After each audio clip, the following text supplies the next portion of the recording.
Welcome back. Today we're going to be working on lessons 5.3 and 5.4, which should get you halfway through the thermodynamics exercises.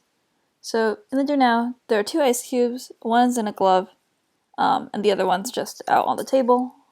Which one, well, that's not grammatically correct, but which one would melt faster, and why?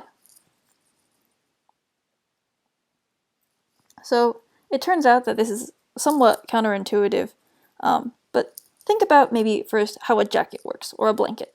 So if you are here and you have some kind of jacket on around you, what that jacket does for you is, well, think about it for a sec, but the jacket is not generating heat.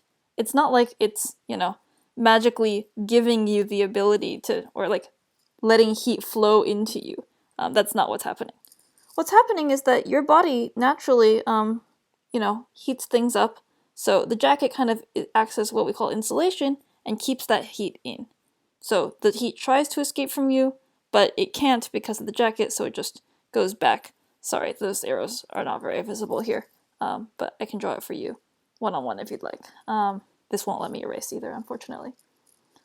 But using that as a principle, why do ice cubes melt? So if I have an ice cube, what makes it melt? What is melting? Is energy going into the ice cube or coming out of it?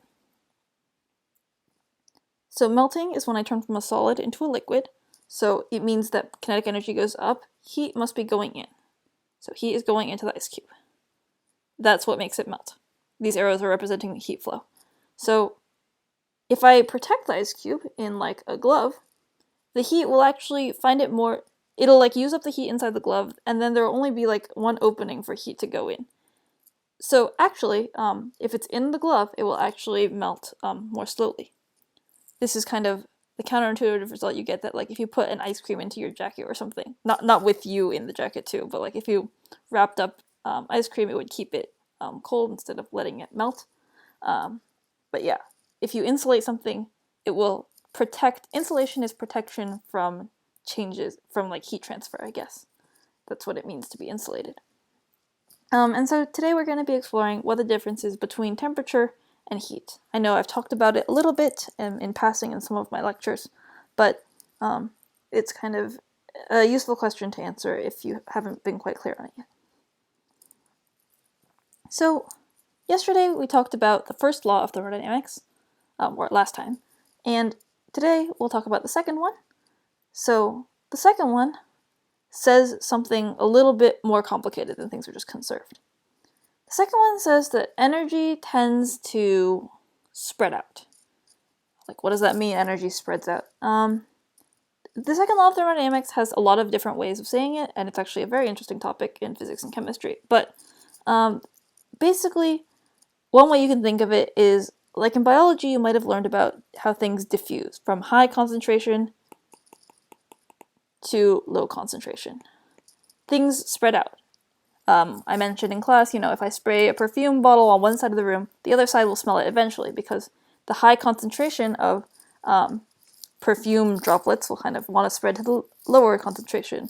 Naturally, things just kind of spread out evenly, whether this is in solution, diffusion of water, osmosis, or it turns out when it comes to heat. And when heat spreads out in this way, one way of saying it is that hot flows towards cold, which sounds maybe a bit obvious, but heat will always go from a hotter area to a colder area.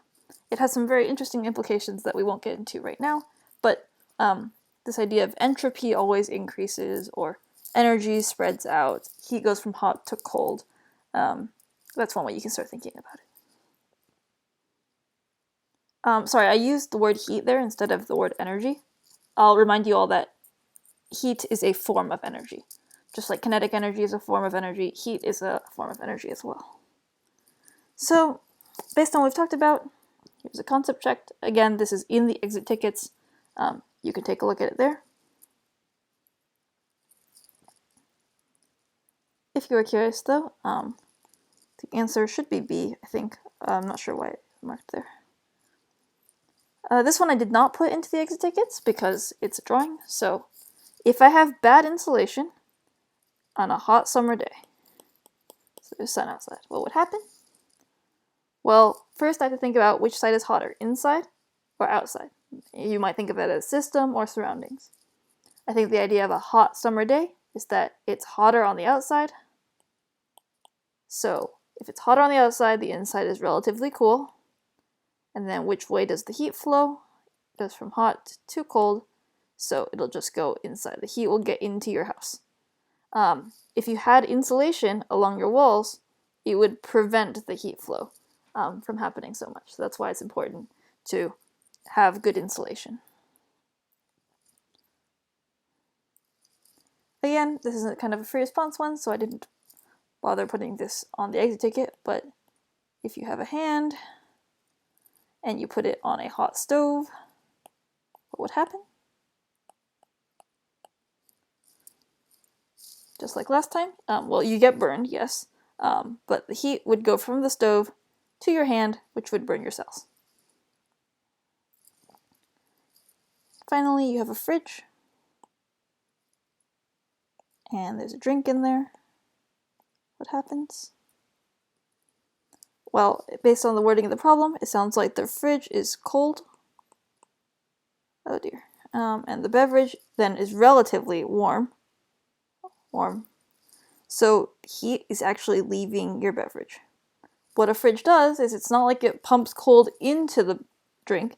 Rather, the hot things in your fridge lose their heat to the surroundings, and then the fridge is actually what we call a heat pump, and it pumps the heat to its like coils in the back and whatnot. Okay. Sorry, that slide was not animated, but what is the difference between temperature, say, and heat? So we've talked about temperature before as a measure of how fast things are moving, a measure of the average kinetic energy. And over here it says that heat is, again, I said heat was a form of energy. Heat is thermal energy. And it says the exchange of here because you can only notice the thermal energy when it's being transferred from one system to another, from the system to the surroundings, or so on. So, it doesn't make sense to talk about heat if thermal energy wasn't moving around all the time. But again, we're only measuring when it's transferred. It is, though, a form of energy at the end of the day. So this is measured in joules in science, usually. So sometimes you also hear of the word calories. Calories are a unit of energy, that's what it means. This is the conversion rate, or the conversion factor between calories and joules. So again, heat is a type of energy. It's the energy that you measure when there's a temperature difference and some of the energy moves from one thing to the other. But you can also just think of it as like, the heat around a fire. Think about where the energy is being transferred there. But heat is thermal energy. And that's it for the notes. There's going to be a few concept questions. So which of these is a temperature measurement? For these following two blocks, which one's hotter? A or B? And again, when we talk about hotter, that's usually like used colloquially, we mean temperature. Which one has the higher temperature? So it's B. Which one has more thermal energy, heat? That's maybe different, maybe the same. And which way does the heat flow? This fancy phrase here, thermal equilibrium. You can just think of equilibrium as like reaching the same something, and thermal means it has to do with heat or temperature. So, if you put these two blocks next to each other, I guarantee you one of them is considered, quote, hot, and one of them is cold, and the heat will flow from hot to cold. But which one do we care about? We're talking about this first one or the second one? So again, you can pause and think about that if you'd like. But definitionally, I'll just give away the answer now. Definitionally, the second law says that it flows from high temperature to low temperature. So in that sense, it'll be B over here. And that wraps up the second part of the lesson. So that was lessons 5.3 and 5.4. And there will be one final video, I think, on the next two sections, 5.5 and 5.6.